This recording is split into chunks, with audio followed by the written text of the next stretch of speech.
Hey, everybody. Andy Peters with Georgia Legacy Group, Keller Williams. Hope everyone is doing well, is safe, has plenty of food, plenty of toilet paper. We have such a treat for you today. I've enjoyed these conversations. I don't know if anybody else has enjoyed them, but I've enjoyed them. They've been uplifting for me and giving me something fun to do in my afternoons. And we call these GLG leaders. These are inspirational interviews with leaders within and without our company. And today is no different. We have one of my dear friends from Chicago, Illinois, a fellow KW agent, Mr. Tommy Choi. Tommy, how we doing? I'm doing great, Andy, and I really am grateful for you having me on here and allowing me to share with you and your amazing Georgia Legacy Group. Thanks, man. Well, you are a friend to us. You came to our ALC retreat a couple of years ago, and where was that again? That was such a great resort. Yeah, I was at Callaway Gardens, about an hour and a half outside of Atlanta. Awesome. Yeah, that's always a sweet event. And you came to the Mega Agent Day that the region put on last year. Yeah. So you've definitely gotten that. That was cool. 2 for 2 on venues. Yeah, the beluga whales. That was really cool. We're doing that again this year. That's the plan. In fact, we got a meeting here about that soon to line up the next speakers. Nice. So tell us about what was your business like last year, Tommy? Last year, so myself and my business partner, Josh Weinberg, we make up the Weinberg Choi residential team. We're going on about 14 years in the business. And we've always been a team and a partnership from day one since we started. That being said, last year we did about 141 units for roughly 72 million in sales volume, which equated to about $1.8 million in GCI. Awesome. And I know you had a pretty busy year last year. I want us to talk a little bit about that too.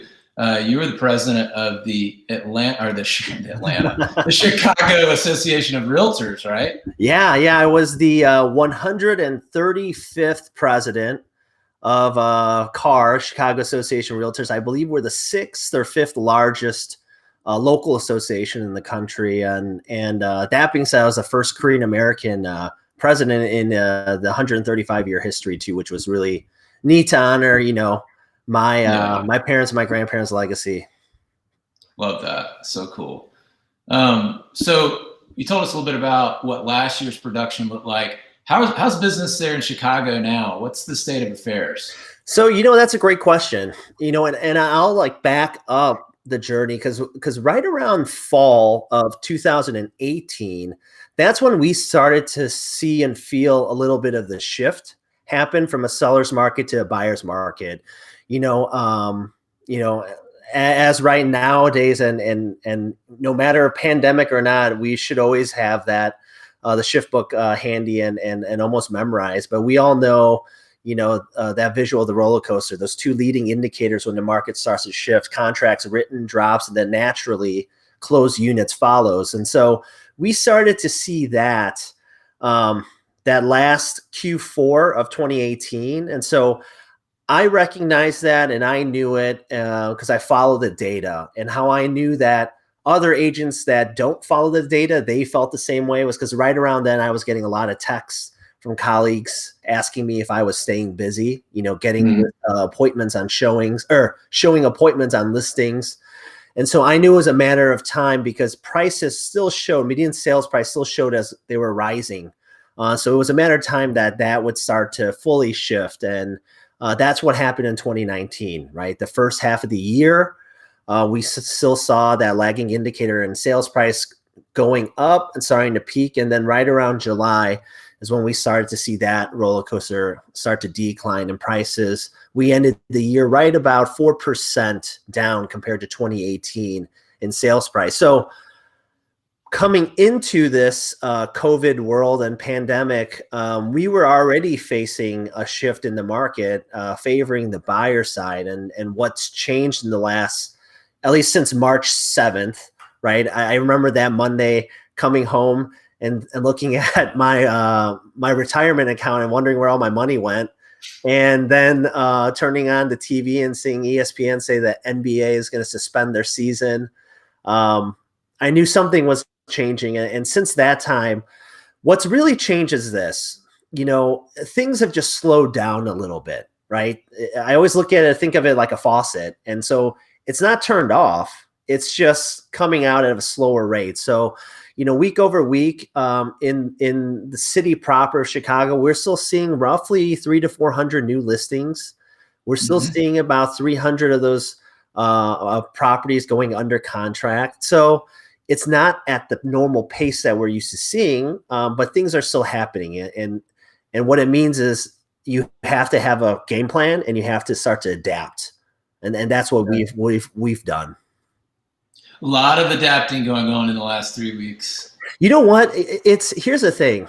Like I said, the thing about us, we were prepared for something like this, right? We've always had game plans and set, and more importantly, staying learning based and being able to adapt, right? And mobilize quickly. That's something that our mindset's always been. But the key and the foundation in all this, I always say, especially for anyone of your agents that are a more established producing team or solo agent or whatever, what I see some people get into trouble is you build this big brand and then all of a sudden you rely on the name of that brand, right? And you forget that your brand, Weinberg Choi Residential, that's not what got us all this business, right? What defines your brand is the work that you put in to build that culture and build up what that brand means. So something I always say, and Josh and I, our mindset, everything, when I walk into a listing appointment or when our buyers team meets with new buyers or whether we're marketing to our sphere, everything we take, like it's a blind taste test. Right? I don't care that we're Weinberg Choi Residential. We're a top 10 team in the city of Chicago, over 16,000 agents. That doesn't mean anything unless we can back it up. And we remember what we did to establish that brand. And so our goal always is we want to win that blind taste test. The moment that you start to rely more on your name than the work that got you there, you're in trouble. And so that's why things like this, when pandemics happen, or let's just say when shifts happen, let's hope another pandemic doesn't happen for another couple hundred years. But when shifts happen, it's so important to remember, right? Not so much the name that's on the business card, but what you did and what the work you put in, the systems in place that made and defined what that name means, right? And double and triple down on that. So it's a good time. If you've forgotten and kind of relied on your name, it's okay. This is a great time to reset and refocus back to the basics, right? And just go hard in the paint again on that. So, that's for us, adaptability. That's why it comes so naturally, because it doesn't matter if someone calls us and says, hey, we know you're the number one agent in this neighborhood. I'm still coming in there like I'm going up against other people, and this is a blind taste test. And I want them to say these guys are the best, not because statistics, not because of their resume, because what they just demonstrated. Yeah, it reminds me of what John Maxwell says about, when you get squeezed, what comes out of you. When you squeeze an orange, you get orange juice. What happens when I squeeze you, right? How do you react? If you were to squeeze me today, you see a lot of frozen pizza come out of it. That's what I've been living off of. Yeah, a lot of pizza rolls. Exactly. Yeah, maybe a little bit of red wine. A little bit, yeah. Some bourbon. Yeah, perhaps. Speaking my language now. So tell me a little bit about you growing up, and how did you find real estate? Take us back to the early days.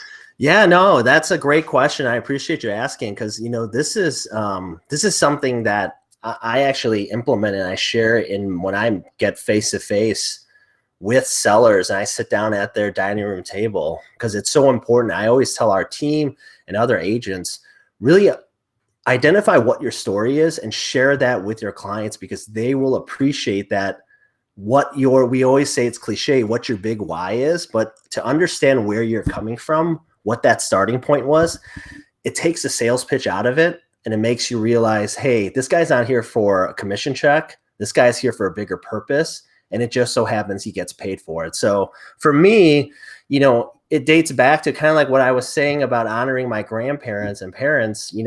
I'm first generation in this country and a first generation Chicagoan. My parents and grandparents, they immigrated to the north side of the city, Irving Park and Lincoln, for any Chicagoans in the Georgia Legacy group. I remember speaking with a handful of them, 3 blocks north of Wrigley Field. And they immigrated here in the 70s. And so my grandpa was the pioneer of our family. He came over first and established roots.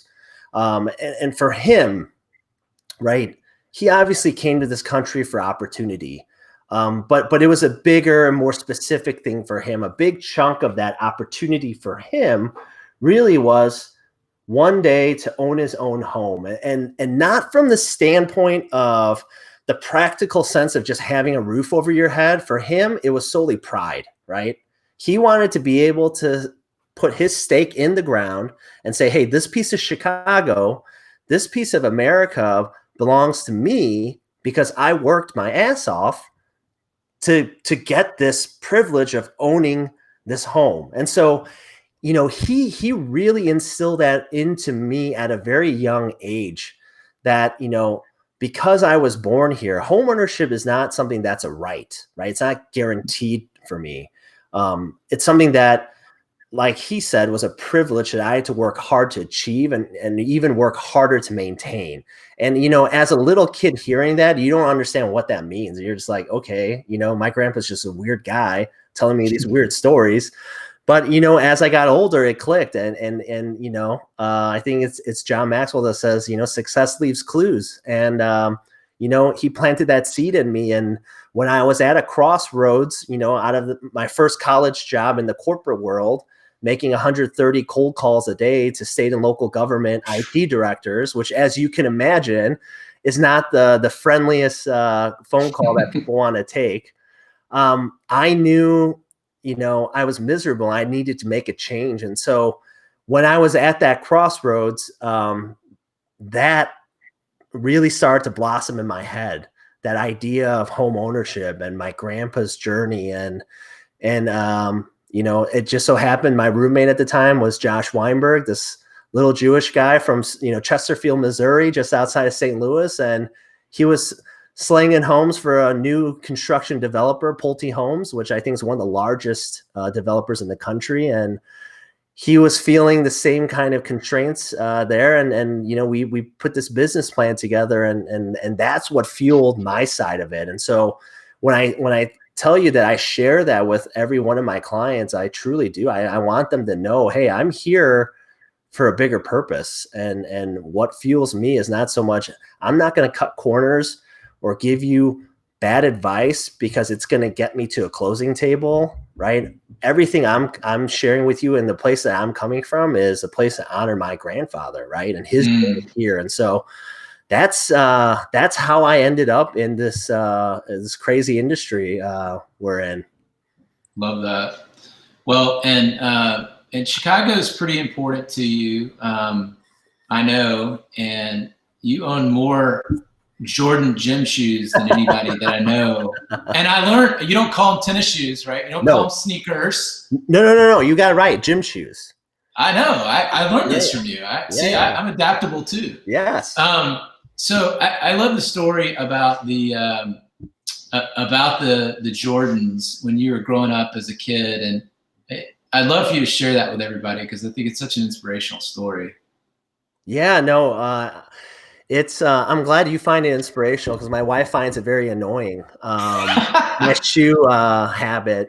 I have about 97 pairs of Jordans, and so whenever I share that, people are just like, oh, you're just a typical sneakerhead or a hype beast, as the youth call it. Yep. For me, though, there's once again a greater purpose to this, and that's when I was 10 years old. I think I was in 6th grade, it was 1991. And, obviously being a Chicago kid, the 90 Bulls, which April 19th, can't wait for that documentary to drop. Mm-hmm. That was everything. I mean, I was glued to the TV when Michael Jordan was on, and that was the year that they won their first championship, the first of the 6 championship run that they made. And, that was a year that they beat the Lakers and Magic Johnson. That was such a huge year and a great team.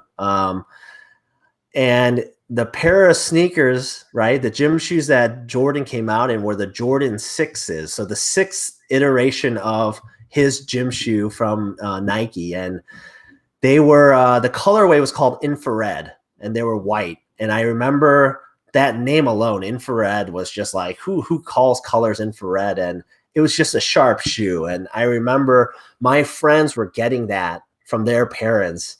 And I was just bugging my parents every day, hey, can you guys get me these shoes, Jordan 6s, infrared whites? And, just completely ignored it, never even acknowledged my question. And I remember one day, finally, my dad had asked me, how much do these shoes cost? And I remember telling him $125. And, he gave me this look that anyone that grew up with immigrant parents know this look. It's just a silent, deadly, killing look of, yeah, that's a no. That's not just immigrant parents. That's all parents. That's all parents. That's all parents. So but he put into perspective for me, which I'm so grateful for. That it wasn't a no, it was a no, and here's why. And he shared that $125 is what him and my mom spent a month on groceries to just feed our family. And my grandparents were living with us at the time too. So, that's 5 mouths to feed. And so I just never asked them again. And that was right after they won the championship. So we're going into that Christmas winter season. And I had one present wrapped underneath the tree, and it looked like a shoebox. And I rip it open, and I rip the top of it, because anyone that's bought Jordans knows the top of the Jordan box is black and has the red Jumpman logo. And I see it, I'm just like, holy crap, I know what this is. I open up the box, open up the black tissue, and I pull out, it was the infrared 6s. And I remember at that moment, I just couldn't believe that I was actually physically holding this shoe in my own home. And then, when that kind of wore off, I remember what my dad had told me, like this physical pair of gym shoes in my hands were 1 month, equivalent to 1 month of groceries. And I put them back in the box, slid it back over to my dad, and I asked my dad to return them. And I remember my dad looking at me, and, not a look of like, I feel bad for you, or why are you doing this? But kind of like one of those like business looks. And he says, hey, I just want you to know, are you sure? Because I want you to know when these go back, they're gone. There's no changing your mind and going back to the store. And I remember looking at my dad saying like, yep, I understood. And I excused myself. I went into my bedroom, closed my door. And I was just bawling my eyes out because I was just so frustrated at that situation. But I remember having this moment of reflection once the dust settled in my room. And I remember thinking, you know what? I don't know what I want to be when I grow up. But the one thing I do know is this, that I'm going to work hard and make sure that I'm never in a position where I have to choose between food or gym shoes. And that's why I have an addiction with Jordans and just gym shoes in general. For me, they're little trophies and they're little reminders, right? It's not so much I'm doing it just because I can, but it's a reminder that, this promise that I made with my 10-year-old self that, hey, you know what? You worked your butt off and you're going to continue to do this. And if you want these pair of Jordans that release, then you go get them, right? Because you earned it and you deserve that. And so that's why I have all these shoes. It's not just because I'm this, collector that just wastes and throws money away. It's it's more of a way to just honor that promise I made with that 10-year-old version of myself. I love that. Yeah, I was much like you. I was enamored. I bought them every time they came out. I would purposefully wear out my shoes right before the Jordans would come out, so I could tell my mom, well, it looks like I need to get a new pair, you know. Gosh, I wish I still had those things. Those were, you know what? And it's crazy to think that they were $125. Yeah. Back then, and they're not. I mean, they're like, you know, 150, 175 today. No doubt. So before we move away from family, I did want to kind of go back to your granddad, because I know your granddad had a big impact on you when you were growing up, and he used to pick you up from school, right? Is that what I remember? Yeah. He was the one. He actually would drop me off to school, and he would pick me up from school every single day. We'd take the CTA, which is the, you know, Chicago Transit Authority, the public bus. Yeah. And you would stay with him until your parents got home? Yeah. Well, you know what? They lived with us at the time. Mm-hmm. So he would, he was pretty much the one that raised me. You know, it was because he was the one that kind of pioneered and came over my parents and, you know, my uncles and my aunt. They're just like, you know, you stay at home, you know, we'll kind of go out there and do our thing, working wise and putting forth. So he was the one that really raised me. And, you know, it's interesting. I don't know if I've ever shared this story with you, but, you know, my love of cheeseburgers too, because we shared a cheeseburger at it Ponce de Leon Market? Ponce Market at Holman and Finch Burger. Yeah. Yes, that was a really good burger. That was good. But you know, it's once again, right? My obsession with cheeseburgers, and I have a list. I have a running list of best cheeseburgers I've had, and I used to. Not as much religious about this piece of it anymore, but GQ magazine used to always come out with the 10 best cheeseburgers of America. And I would always grab that issue, tear that page out, and then I would make it like, okay, when I'm in California, I got to go here and do this and whatnot. So that obsession with cheeseburgers, there's purpose behind that as well. And so, and it links back to my grandpa. You know, he watched me, right? And he pretty much, you know, had a big part of raising me as a kid, especially with having, you know, dual working parents. Summertime, you know, we would always watch The Price is Right together. And then right when that ended and oh gosh, what was it? Days of Our Lives would start. It's the soap opera. My grandpa, it was right around 11. So he would turn to me and say, hey, what do you want for lunch? And typically, you know, it'd be Korean food, right? My grandpa doesn't speak a lick of English. And, you know, he doesn't know how to make anything but Korean food. So, you know, I would just say something and he'd make it. Or sometimes he would just make and say, hey, your lunch is ready. And I remember this one summer day, he asked me, hey, what do you want for lunch? And I don't know what got into me. I was probably in second grade going into third grade summer. And I asked my grandpa, I'm like, you know what? I want a cheeseburger. And, you know, it's crazy because I vividly remember this, the scene. And he didn't even like pause and like say no or what, a cheeseburger. He just said, okay. And he turned the TV back on. Days of Our Lives popped on. And I remember he said, sit here and don't move. And, you know, we didn't have ingredients to make a cheeseburger, right? And so my grandpa, you know, got on his little like one of those Kangol hats. I don't know what the official term of hats are called, but he would always rock that. And he's like, I'll be back. And he got on his bike. And maybe 15, 20 minutes later, he comes in with this big styrofoam box, opens it up, and it was a cheeseburger and fries. And I remember thinking like, wow, that was awesome. I asked for a cheeseburger and I'm eating a cheeseburger. And, you know, the crazy thing about this is this. Years later, I'm talking like maybe like high school, you know, I always remember. And so here's the funny thing. The next day it went back to me just asking for Korean food. I never asked for a cheeseburger again. And that scene and that day just was painted, ingrained into my head. And it wasn't until I was older.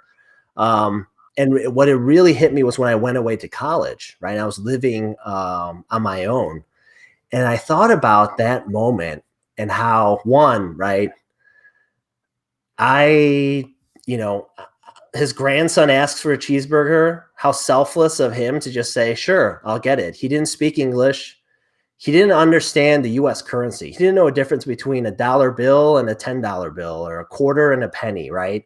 When we would go on the bus, I would be the one that would put the money into the machine. And, somehow he still pushed himself out of his comfort zone, right? Because his grandkid that he loved wanted a cheeseburger. And he went out there, didn't make any excuses, didn't get in his own way, and he just figured out how to do it, right? Because his why was big enough. And then as I got older, I thought about the beauty in this was that the person on the other side of the counter, right, how he or she was willing to work with him and have the patience where he couldn't speak English. He probably handed her a large bill of money to have the trust to say, oh yeah, here, I'm not going to rip you off. I'm going to give you the change that you're owed, and work together to reach this common goal, right? Of, you order a cheeseburger, I'm going to give you a cheeseburger. And so, the cheeseburger for me, outside of it just being delicious, it really, I draw courage and strength from it, to the point when I know when I need to push myself outside my comfort zone, or we're going into uncertain times like we're in right now, I think about my grandpa, how a simple act and how he just went like that and just did it. That's something that really resonated deeply, right? To the point where I surround myself with cheeseburgers. I mean, anytime I hit the stage, I have my cheeseburger cufflinks. It's something that's made such an impact outside of its deliciousness. And so, had my grandpa, I'm so grateful that I got that opportunity where he could raise me, because, I wouldn't have those kind of memories that really fuel me even to today. I love that, man. Thanks for sharing that. That's so cool. So, talk to us about the rebirth of Keller Williams in Chicago. How did that go down, and how did you get an opportunity to be a part of that investment group? Yeah, so it's an interesting story, because when you say resurgence, for those that might be watching that don't realize this, Keller Williams was in Chicago a while back, and it for whatever reasons, the leadership, ownership, it just didn't work out. They didn't, the model wasn't followed. And so, it went away. And so one day I got a phone call from a dear buddy of ours, Joe Zimmerman, Joey Zaza, right? Yeah. And at the time, he was and his team, they were the #1 team at a company called App Properties, which is the #1 market share in Chicago. And he was a founding agent. I think he was like the second person hired on. And we're familiar with App because App bought Ansley Atlanta, which is another kind of smaller boutique brand here in Atlanta. That's right. Yeah, we actually have App Properties here in Atlanta. So it's interesting, because when Joe called me, he just said, hey, I wanted to call you because I have an opportunity. I want to share it with you. And that word opportunity just, echoed in my head. And Joe was someone I respected. And, we obviously had a working relationship, just being top agents in the city. And Josh and I, we met with him. And, it was interesting because prior to that, Josh and I, we had our own boutique brokerage called Weinberg Choi Realty, right? We started this basically with the intention for it to just be an umbrella for us to just sell as a team together, right? We started to get into this place where, because of how we conducted ourselves and our reputation, and the way we treated people, following the golden rule, a platinum rule, to be honest with you, we had a lot of people who started calling us agents to say, hey, you have any opportunity to be part of your team or be a part of, Weinberg Choi Realty? And we really weren't built for that at the time, because Josh and I were still in production, and we knew that meant one of us would have to take off our sales hat and put on the CEO hat. And both of us were like, all right, rock, paper, scissors, because we didn't want, we love selling, right? And so right around that time, we started to get a lot of phone calls from brokerages that wanted to, acquire us or, have us try and join. And, it was always a hard no, like, hey, we respect you, but listen, we built this, and a lot of it, and Josh would say the same thing, that defense, that quick knee-jerk reaction was coming from ego, right? Because it was Weinberg Choi Realty, right? Him and me. And we built this, blood, sweat, and tears. We don't want someone else's name on this. And then we started to kind of get over that as we started to get more calls. And then a company called Compass called me, Josh and I. And actually, this was 2 years prior to when they actually really fully came into the Chicago market. And we met with this lady. Her name was Ide. She was awesome, really nice. Presented this opportunity. It didn't make sense to us then. It just wasn't the right fit, right? I didn't feel like they were valuing the realtor as much as they should have been, and more leaning towards, technology and autonomy versus kind of the knowledge that we have. And so we said no. We got close, but we said no. And then, right, success leaves clues, and that was when Joe Zimmerman called. And so our eyes were open at that time. And so we sat down with him, and he kind of shared, the vision. And the thing that was really impressive about Joe was he's like, well, this is my vision I'm casting. This isn't the vision. This might not be the final vision for what Keller Williams will be in Chicago. And I was kind of like, well, what do you mean? And he's like, because that vision is going to be set by our partners. So that really opened my eyes, because I was like, wow, this guy is really, he has the opportunity, but he's not saying it's my way or the highway. And I just want you guys to be a part of this. I'm looking at you guys to help shape the direction of this vision. And we will, our investor group, put together what that's going to look like. And that just blew my mind, because nobody was thinking like that. Right. Yeah. And so, fast forward, right. We launch, opened the doors on Keller Williams, Lincoln Park. We were a home run launch, and I think officially we were the most profitable launch of a new market center since 2003 or 2007. We're 200 agents strong and growing. We're taking market share. I think we're 6 or 7 in the city, and in the top 10, we're the smallest by agent count as well. So it shows that our agents are more productive. So it's been fun, man. And it's been really cool to be able to really cast not just what our vision is, but also what the culture of Keller Williams is, and to see it, especially now, right? Where, Joe has just taken the reins and pivoted to having daily Zoom trainings. And while other companies might be having Zoom trainings, they're behind closed doors. Ours, wide open. And we're having 100 people a day joining in from all different types of companies or whatnot, because that's what it's about, right? In order to have the best mastermind and the best ideation and idea share, you need to cast a wide net. You want a lot of people to be able to share and get different perspective, and that's kind of what we do. And it's like what you guys are doing as well. So it's been fun, man, and it's going to be great as we continue to grow and do some big things. Yeah, I mean, you guys have got a lot on the plate. I know you probably can't talk about all of it, but I feel like every time I see you guys, I'm like, okay, well, how many more market centers are you opening up? Right. And if you aren't going to open them up, I'm going to go open them up. So y'all better get on it. Yes. Right.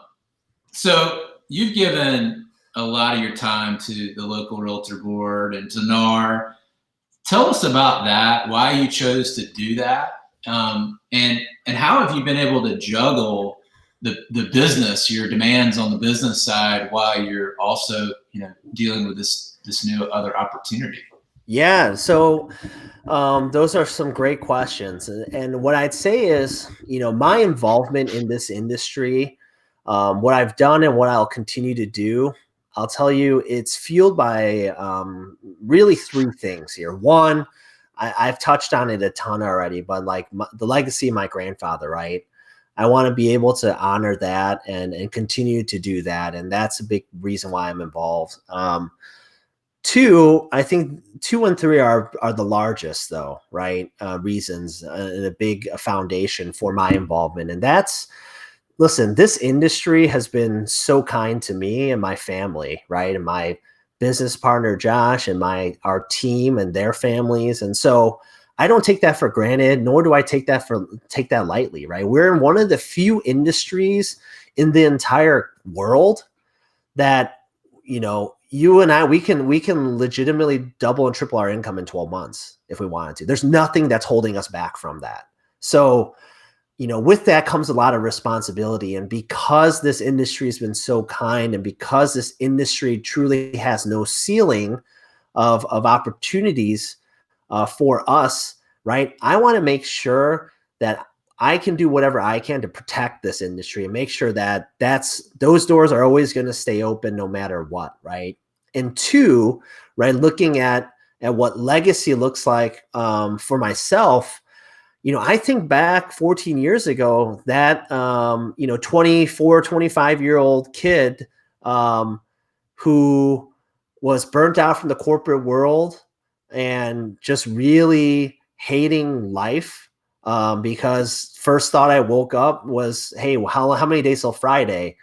And knowing that how getting into this industry was literally like a lifesaver being thrown into me as I'm treading water in the ocean, right? And so I want to make sure I can put the foot in the door and make sure that, that 24, 25-year-old who I was today can have that opportunity. Anyone that's feeling stuck in their corporate job or just stuck in general, and they see our industry as something that's going to get them out of whatever they're stuck in, I want to make sure that door's open, right? I want to have that mindset of abundance and do what I can to keep that door always open so we can always have new people looking for that opportunity come in. And so those are the reasons why I'm so passionate about our industry and why I'm not the type of guy. I can't just sit back and say, you know what, someone else is going to do this. This will never happen. I have to be on the front line so that even if the same results happen, at least I can say, well, you know what, I tried and I did as much as I could, right? I'll take the L today, but I know that there's nothing much I could have done more or better to keep our industry going. And to be honest with you, that's, in the last 14 days, that's shown up at a state level.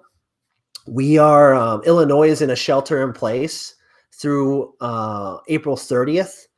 And so, 2 weeks ago, working with our state association, the Illinois Realtors, which, they're such a great group of realtors, down in Springfield, working with state legislators and the governor's office to make sure that, hey, we need to make sure real estate is kept as an essential business so that we can still operate. Not so we can just, our livelihood and make money, but so that our clients, the consumers, right, they're financially protected, that people that are waiting to close, they're not going to be, one, homeless, two, they're not going to, take any kind of financial burden because they can't close and their rate locks expire and, God knows what else could happen. Right. So that was huge. And once again, that involvement to be able to have that advocacy and have the intention of legislators is huge. And then you look at a federal level with NAR's,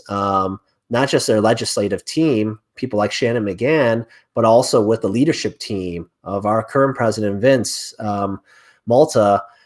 being able to fight on the stimulus package. That third revision, I mean, in that 25th hour, they slipped through them and they worked hard to advocate to make sure that it wasn't just W-2 employees that were the ones that are going to benefit from this, that 1099 independent contractors, the realtors, right?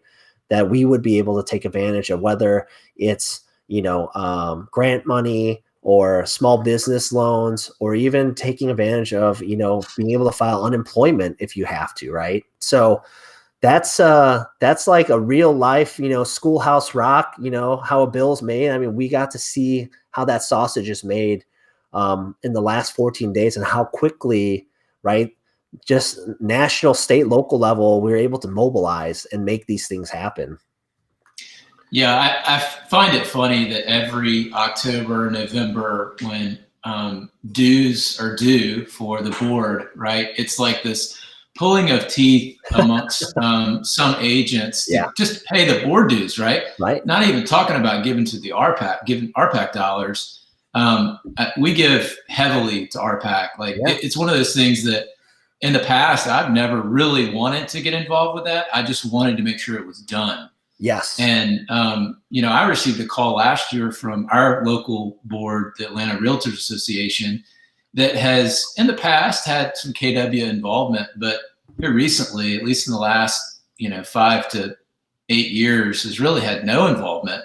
And my first call was to you. I wanted to get your thoughts on it. And, as a result of that conversation and a couple of others that I had, I said, you know what, I feel like I need to do what I need to do in order to help. And, this week, I mean, I've been on phone calls, I've been on conference calls and Zoom calls with Atlanta Realtors Association president, the many of the board members. And, it's amazing to me.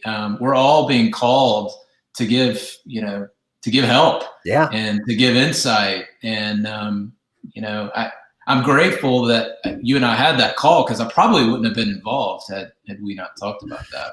I'm grateful for you. I mean, your leadership is going to be so valuable for the association there, and just your perspective that you bring. It's gonna help shape for the better. So I'm glad you're involved, and that's the thing with the RPAC side of it too. It's I never was a big political person, and especially being in Chicago and knowing, getting a look under the hood of the car of politics and, financially contributing to something.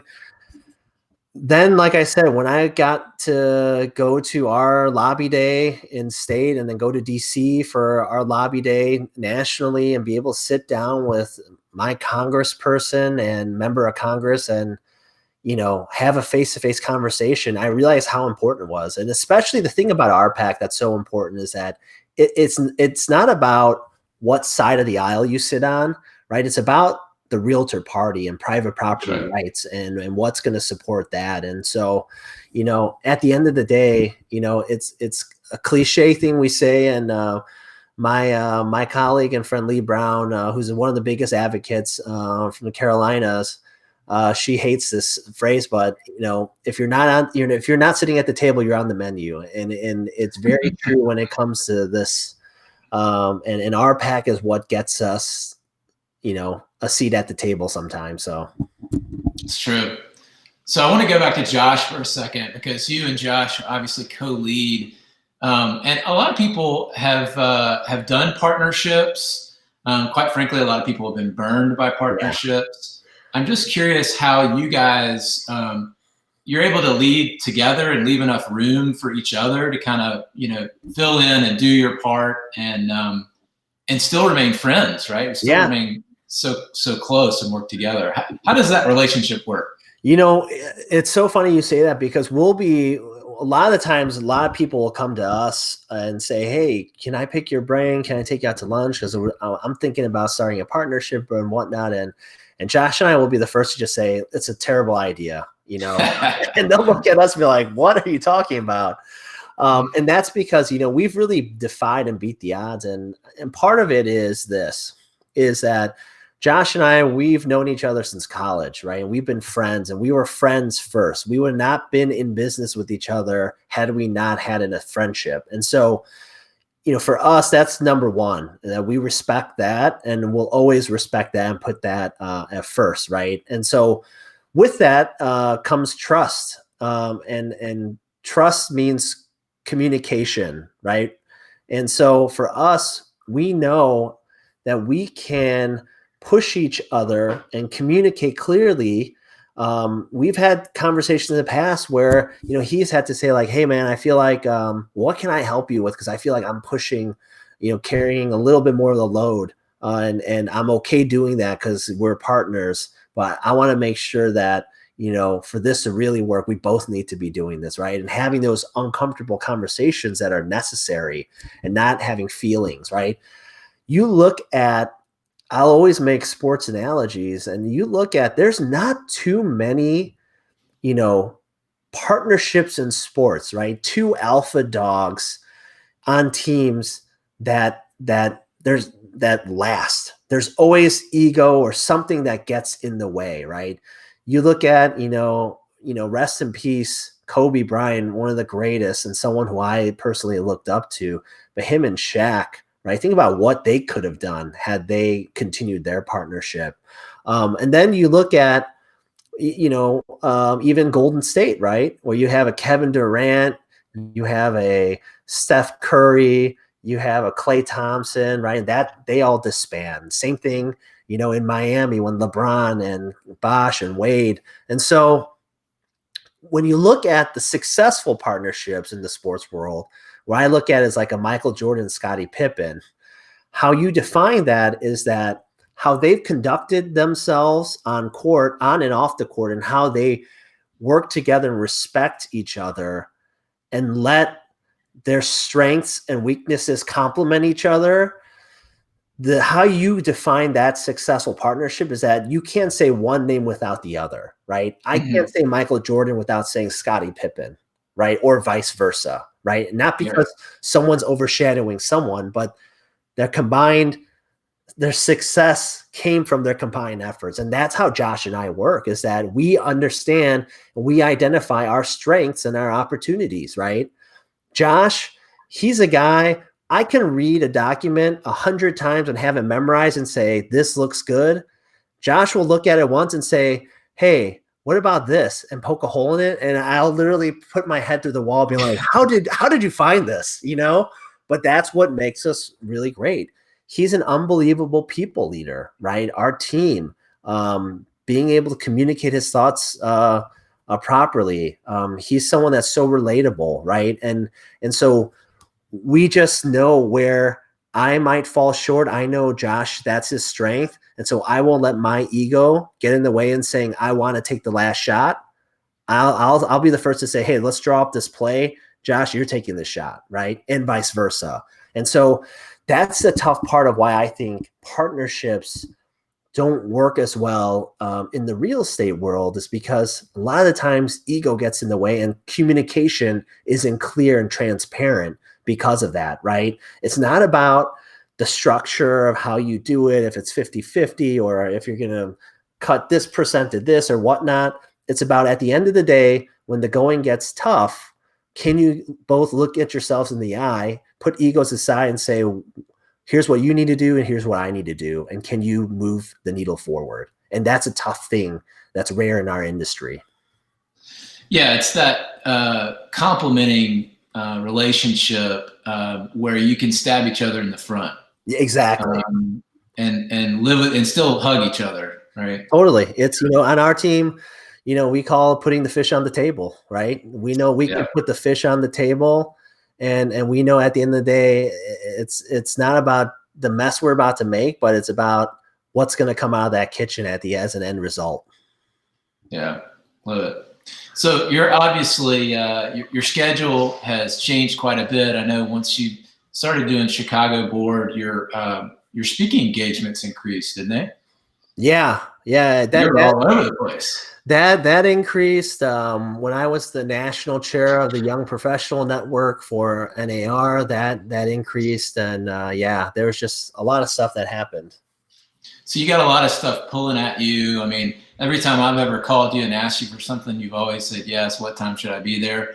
And yet you have a family and you have 3 gorgeous little girls that I know you love dearly. How do you balance all of that? And why is Tesha, your wife, so nice to you? That's a question I can't answer. You know what? So here's actually, and it's a common friend of ours that really helped me shape this. Abe Shreve. He one day, I went to him and I asked him this. I was just like, man, you know, I'm struggling with this balance, right? And you know, at the time, I was expecting our third, we were expecting our third. And I was just getting really nervous about how we're going to get through all this. And, you know, there's only 24 hours in a day. And, you know, he asked me, he's like, well, do your kids know what your goals are? And I remember like being silent and being like, Abe, my daughter is 4 years old and the youngest one just turned 2. She doesn't even speak English, you know? Yeah. And he's like, that's not what I asked you. I said, do your kids know what your goals are? And I'm like, no, I don't think they'd understand. And I remember he's saying like, I think you need to give your kids a little bit more credit than you're giving them right now. And so he empowered me to share with them. And so I remember, so every Sunday morning in a non-quarantine world, we go out to breakfast at a local neighborhood spot called Orange in Roscoe Village. And that Sunday I told myself, okay, I'm going to share what my goals are with the entire family and the kids. And so I remember food comes, we're eating, and I'm literally like pitting out of my shirt. I'm so nervous. And I remember saying like, hey kids, I'm always leaving for work, you know, whether it's appointments or, you know, I have meetings at night and these dinners and events I have to go to. So do you know why I go to these? And I remember Tesha, my wife, looking at me like, what's wrong with you right now? What are you doing?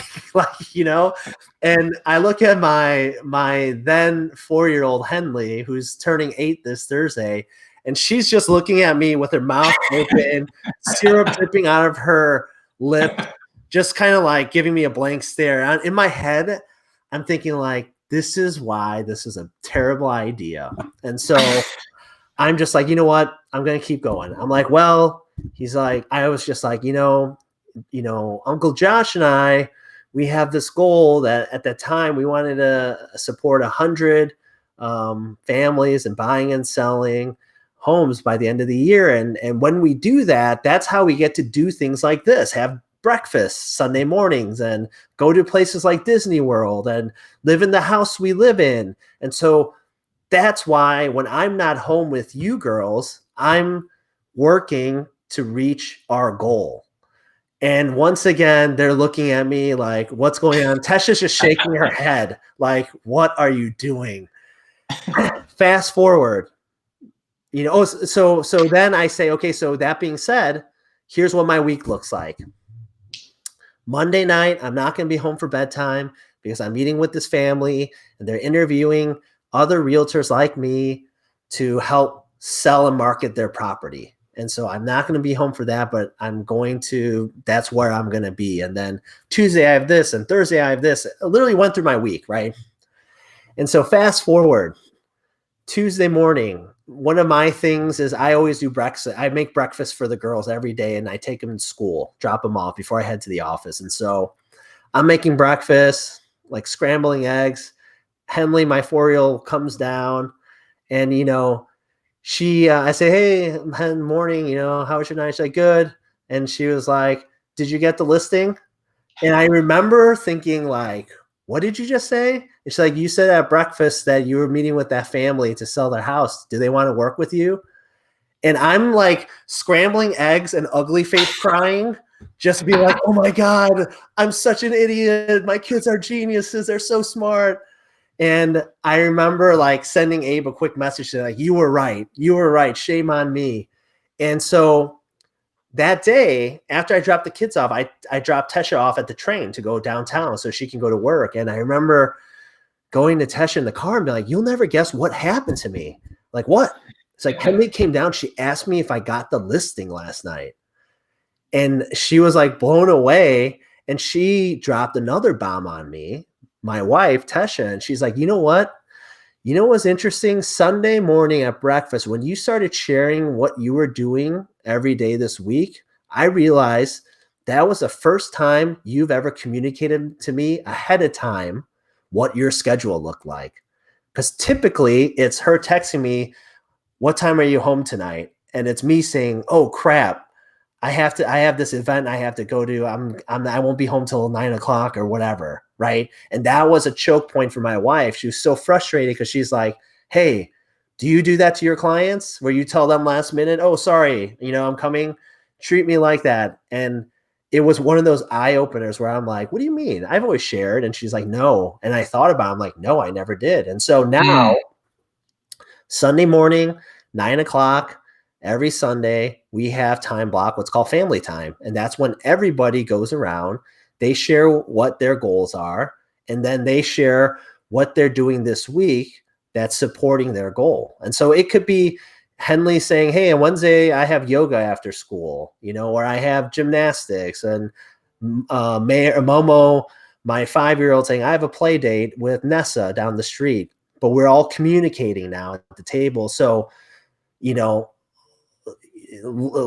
short story longer, that's how I've really grasped this idea of balance and being able to juggle that. And really all it came down to is clearly communicating what the purpose of this is. What is the goal behind this? This is what we're doing to support it. And what it allows me to do, it allows me in real time when I get requests to audit and say, hey, is this helping me achieve this goal that I just told my family and they're holding me accountable to? And if it's no, then I'm saying no. Thanks for the offer. Can't make it work. Keep me in mind next time, right? So that's what's really helped, making sure that my kids and everyone around me knows what the goals are and communicating to them what we're doing on a weekly basis that supports that. Love that. So last question for you. What are you working on during this quarantine time? Who are you becoming as a result of it? What does that look like in your world? Yeah, it's right now what we're working on is just loving on our fan club, right? Our database, and checking in on them daily. Not from a real estate need standpoint like we typically do, but from a how do we bring you value, right? I've shared this before to a lot of people, but relationship, we're 90% referral based, our business. And so we're very relationship driven. And the way I look at relationships, when I meet you for the first time, Andy, to me, you are an ATM machine in the sense that when I walk up to you, I really have two action items. I can either make a withdrawal or I can make a deposit, right? I can take money out. I can ask you for something right off the bat, or I can make a deposit and show value to you. And so right now, more than ever, the people that have allowed us to make withdrawals, we are making even larger deposits right now because that's what we need to do. And we're loving on our people and finding different ways of doing this. And what we're learning is the greatest thing is just checking in. One of the things we are working on that we're going to release soon is, as gratitude is a big piece of our team's culture. And so everyone here in Chicago knows that. And so as we're making our calls, we're actually, we've given homework to our past clients and asking them to video record themselves sharing what they're grateful for. And they've been sending them in to us, and we've been getting tons of videos, and we're going to piece together and edit a little movie with it and put it out in the world and put some good out there. Awesome. Different things like that, just being genuine and loving on people and not just our database, but our communities. local businesses, restaurants, right? We've been calling restaurateurs that not only that, that are clients, but are places like where I eat on Sunday morning, letting them know I'm here and thinking about them. And I'm sorry they're going through what they're going through, but, we'll come out stronger, figuring out ways how I can pour into them. And for us, it's while we call our database, we're letting them know to go, eat at the restaurant or get carry out curbside pickup. And because you're a Weinberg Choi client, you're going to get 10% off. We're figuring out ways where we can do that. And what this is shaping into, which is very interesting, where I think when we're coming out of this, who we will become as a team is that we're really now becoming community leaders. It's not about real estate. It's about protecting our workplace. And that's our neighborhoods that we live in, that we conduct business in, and where we support. And so that's what we've been focused on. That's what we've been doing. And that's what we're kind of turning into. And it's going to be interesting and cool to see, what comes of all this. Yeah, I think the buzzword that I've heard today is need generation versus lead generation. Yeah, I love that. I heard somebody say that first thing this morning. It was a great way to start the day. Well, hey, man, I just wanted to let you know that I was wearing my Jordans today for you. And I just want you to know how much I appreciate you and doing this with our people. We love you, and we wish you the best. We hope you get out of there, get out of that quarantine fast like us, and let us know what we can do to help you. Love it, man. Grateful for you. Can't wait to be back in Atlanta and see you guys soon. Yep. You're welcome here anytime, bud. Peace. Talk to you.